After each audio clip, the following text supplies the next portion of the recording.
Okay, on this worksheet, we're looking at applications of counting techniques. So remember, we've covered three counting techniques specifically used for counting large number of lists or large number of items. On this worksheet, we're dealing specifically with permutations and combinations. Now, under each, I have a situation where we would use each. In permutations and combinations, both are used when repeats are not allowed in the counting process. Permutations when order matters, and combinations when order does not matter. Additionally, we have the fundamental counting rule. So these are not three mutually exclusive or separate counting techniques. Sometimes you're going to use the combination rule in conjunction with the fundamental counting rule, or the permutation rule in conjunction with the fundamental counting rule. So permutations and combinations, this is how we count the number of ways to choose groups of items from larger groups of items.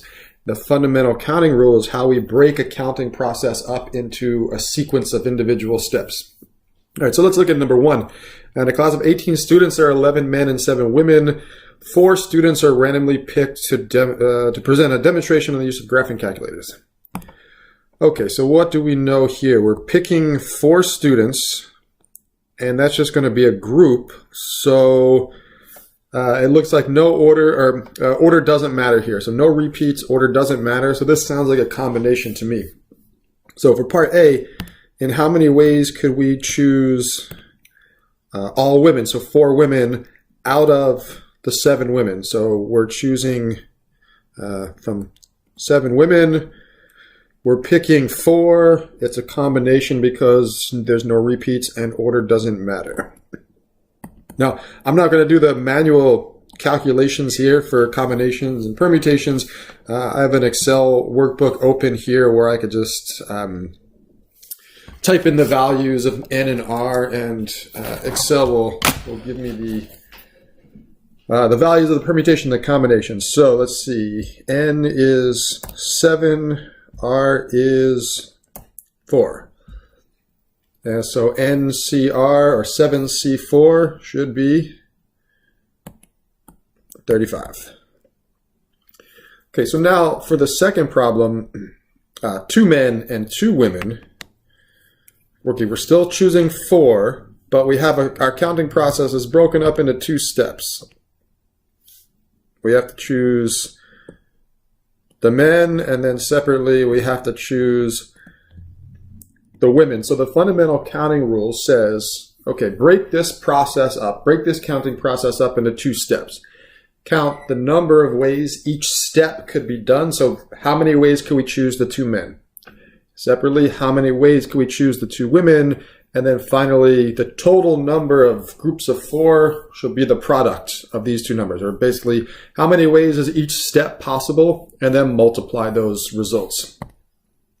So choosing 2 men out of 11. So that will be 11 combination 2. This is, again, this formula tells us how many ways can we pick groups of 2 out of a group of 11 if no repeats and order doesn't matter. So I'll come back over here to Excel. Let's change this to 11 combination 2. Okay, so that looks like 55. And then 2 women out of 7. So 7 combination 2. Back to Excel. We'll change the N from 11 to 7. So 55 and 21. Hopefully you're seeing the benefit of using Excel for these repetitive calculations, or anytime we're doing the same thing over and over. So we get 55 for the first step in the sequence, and what was it? 21. 21 for the second step in the sequence. 55 times 21, and we could use Excel for calculations too. Let's say equal 55 times 21, 1,155. Okay, so 35 for part A, 1155 for part B.